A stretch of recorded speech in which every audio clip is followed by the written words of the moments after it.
अलवर से आ रही बड़ी खबर से शुरुआत करेंगे। किशनगढ़ बास बीफ की मंडी में बुलडोजर चला है।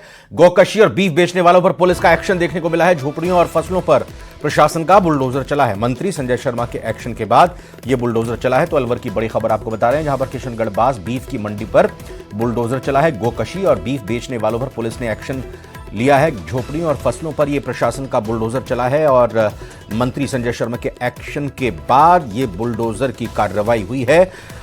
तो देखिए इस वक्त की ये बड़ी खबर आप तस्वीरों के जरिए भी देख सकते हैं। बुलडोजर किस तरीके से यहां पर चला है। अलवर में किशनगढ़ बास बीफ की मंडी पर यह बुलडोजर चला है। गोकशी और बीफ बेचने वालों पर पुलिस ने एक्शन लेते हुए यह कार्रवाई की है। झोपड़ियों और फसलों पर प्रशासन का यह बुलडोजर चला है। मंत्री संजय शर्मा के एक्शन के बाद यह बुलडोजर चला है।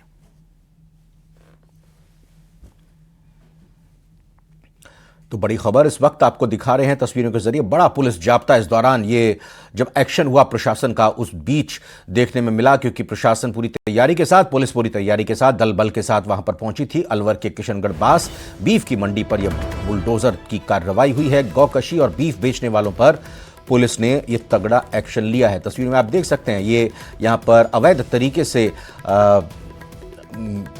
मंडी बनाई हुई थी। ज्यादा जानकारी और ले लेते हैं। राजेंद्र शर्मा हमारे संवाददाता जुड़े हैं। राजेंद्र, कब से ये चल रही थी मंडी, किस तरह से कार्रवाई हुई, भी क्या स्थिति है?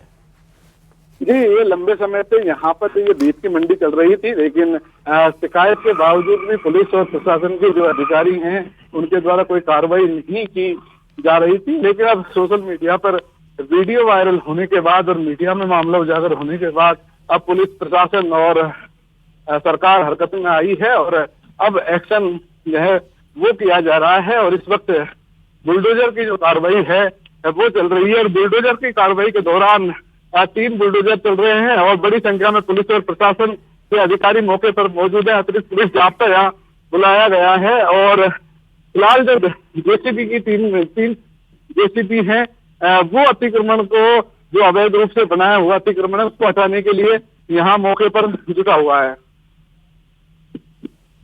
जी राजेंद्र शर्मा, बहुत बहुत धन्यवाद आपका इस जानकारी के लिए, बहुत बहुत शुक्रिया।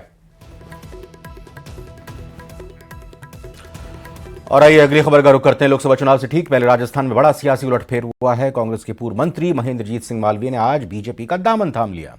प्रदेश अध्यक्ष सीपी जोशी ने उन्हें बीजेपी का दुपट्टा पहनाकर पार्टी की सदस्यता दिलाई और पार्टी में शामिल होते ही मालवीय ने अपने विधायक पद से इस्तीफा दे दिया। अब ऐसे में सवाल यह है कि क्या बीजेपी मालवीय को लोकसभा का टिकट देगी और अब मालवीय की विधानसभा सीट से उम्मीदवार कौन होगा? आपको बता दें कि मालवीय की बीजेपी में जाने पर न्यूज़ 18 राजस्थान की खबर पर मुहर लगी है, क्योंकि सबसे पहले हम नहीं बताया था कि मालवीय बीजेपी में शामिल हो सकते हैं।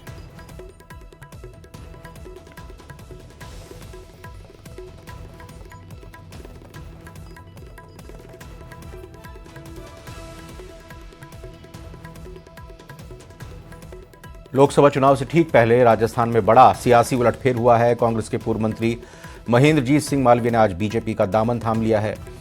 कौन है महेंद्रजीत मालवीय? यह जानकारी आपको दिखाई दे रही है। प्रधान जिला प्रमुख रह चुके हैं, कद्दावर नेता माने जाते हैं। 1998 में बांसवाड़ा लोकसभा सीट से सांसद भी रहे हैं महेंद्रजीत सिंह मालवीय। इसके अलावा बांसवाड़ा और आदिवासी अंचल में इनकी अच्छी खासी पैठ है। 4 बार के विधायक रहे हैं। बीजेपी में आज शामिल हो गए। अटकलें लगातार चल रही थी। न्यूज़ 18 राजस्थान ने आपको बताया था कि ये बहुत ही जल्द फैसला हो सकता है, कुछ इंतजार अभी बाकी है। 2 बार कैबिनेट के मंत्री भी रह चुके हैं महेंद्रजीत मालवीय। वरिष्ठ नेता जो 1 बार सांसद रहे, 4 बार विधायक रहे और 2 बार कैबिनेट मंत्री रहे और लगातार 5 बार से जिला प्रमुख आपके परिवार, आप और आपकी पत्नी बनी हैं और विद्यार्थी काल में अखिल भारतीय विद्यार्थी परिषद से ही छात्र संघ के अध्यक्ष भी रहे हैं। तो आज वो भारतीय जनता पार्टी की सदस्यता ग्रहण कर रहे हैं। नरेंद्र मोदी जी की नीतियों को उनके नेतृत्व से ही प्रभावित होकर मैं पूरी भारतीय जनता पार्टी इकाई की ओर से आपका हार्दिक स्वागत और अभिनंदन करता हूं। एक बार जोरदार करता ध्वनि से। महेंद्रजीत मालवीय बहुत ही कदावर नेता है। अनुसूचित जनजाति के बहुत बड़े नेता है, जिनका कई राज्यों में इनका प्रभाव है। सांसद भी रहे और 4 बार विधानसभा विधायक रहे, 2 बार मंत्री रहे। अभी कांग्रेस की विधानसभा से विधायक थे कांग्रेस पार्टी से, उन्होंने विधानसभा से इस्तीफा दिया, पार्टी से इस्तीफा दिया और प्रधानमंत्री मोदी जी के नेतृत्व में भारतीय जनता पार्टी की विचारधारा को स्वीकारते हुए भाजपा को ज्वाइन किए। हम सब उनको बधाई देते हैं।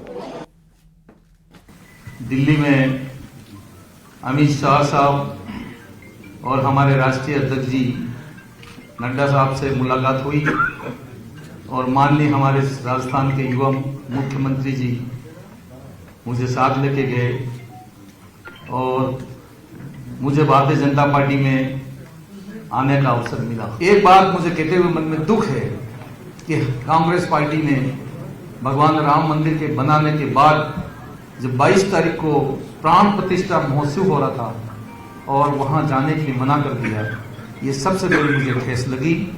और मैं सनातन धर्म को मानने वाला हूं, मंदिर को मानने वाला आदमी हूं, देवी देवताओं को पूजा करने वाला आदमी हूं। वहां पर गणेश्वर का बहुत हमने काम किया। इधर मालवीय के पार्टी छोड़ने पर कांग्रेस प्रदेश अध्यक्ष गोविंद सिंह डोटासरा ने बड़ा बयान दिया है। डोटासरा ने प्रेस कॉन्फ्रेंस कर कहा कि मालवीय के जाने से कांग्रेस को कोई नुकसान नहीं होगा, बल्कि मालवीय की जगह नए नेताओं को जगह मिलेगी।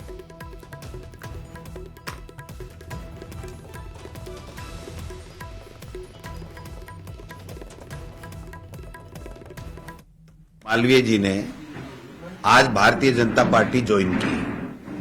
उनके बारे में मैं कहना चाहता हूं सबसे पहले तो कि ऐसे लोगों के जाने से पार्टी के ऊपर कोई प्रभाव नहीं पड़ेगा, पार्टी और ज्यादा मजबूत होगी। और पार्टी मजबूत होने की वजह यह है कि पिछली दफा जब विधानसभा के चुनाव थे तो महेंद्रजीत मालवीय जी जीते थे, बाकी के सारे लोग वहां से उस जिले में हारे थे। जब हम लोग 21 आए थे तब भी इनकी शिकायतें हुई थी कि इन्होंने दूसरे लोगों को हराया। अब की बार भी इन्होंने स्वयं के अलावा सबको हराने के लिए काम किया वहां अपने जिले में और अपने संसदीय क्षेत्र में। लेकिन निनामा जी, रमीला खड़िया जी, हमारे गोगरा जी और अर्जुन बामनिया जी वो चुनाव जीत करके आ गए और चुनाव जीतने के बाद में इनका धरातल बिल्कुल खिसक गया, इनका जनाधार खिसक गया। बीजेपी नेता और पूर्व प्रदेश अध्यक्ष सतीश पूनिया जोधपुर के दौरे पर रहे। इस दौरान उन्होंने न्यूज 18 से बीजेपी के 400 पार प्लान पर खास बातचीत की। साथ ही उन्होंने कांग्रेस में नेताओं की बगावत की अटकलों पर भी अपना बयान दिया। क्या कुछ उन्होंने कहा, आइए सुनाते हैं।